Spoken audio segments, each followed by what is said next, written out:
What's up YouTube, this is Collect Pokemon and welcome back to another video. In my last video, we were talking about $1,300 Evolving Skies booster box is going to be a thing, and current Evolving Skies booster box and Elite Trainer box are totally undervalued.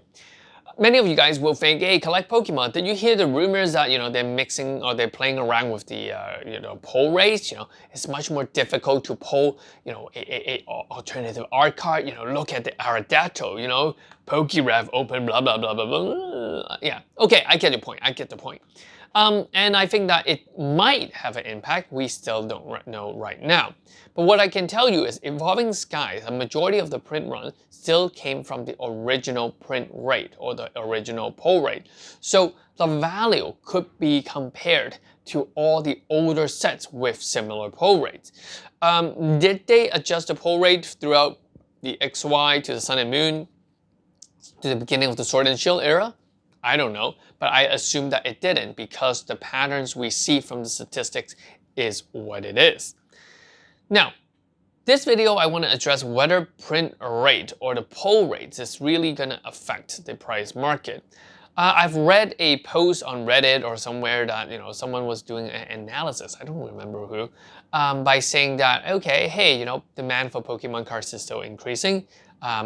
And they're printing a lot more cards. And why is it that when they're printing more cards, the chase card is still so expensive? Well, did they adjust the pull rates, blah, blah, blah, blah, blah. And I think that, to be honest, that concept does have some sense. The reason is because we see the crash of the bulk card market, meaning that there really is a significantly more Pokemon cards printed in the market. But what we're not seeing is that chase cards dipping into a really low price. I mean, I was looking at a Vivid Voltage Hyper Rare Pikachu. The price is still very, very expensive.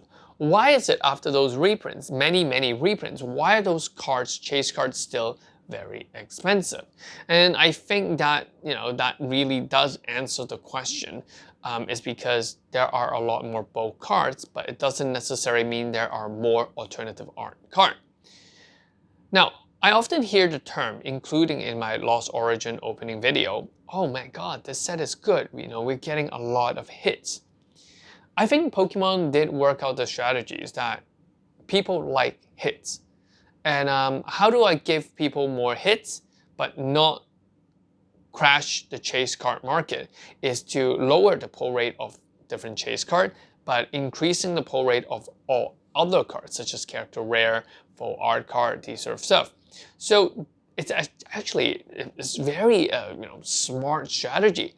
People feel happy because they've got hit, and they would just think that, oh, it's unlucky that I just didn't pull the alternative art. So they're gonna say, hey, since I'm gonna get a lot of hits, the expected value is still relatively high, I'm just going to be opening more cards. And as they're opening more cards, and as the value of the chase card in the booster box is inverted, where, if you open booster box and if you open the chase card, the value of that chase card technically covers 2 to 3 of those booster box. People are willing to take that gamble. People are willing to open the cards. And that is the reason why we're seeing Evolving Skies selling at $200 US a booster box, whereas Umbreon being at that $400 price range. And then people would also go and look at the second highest card, 200 Rayquaza.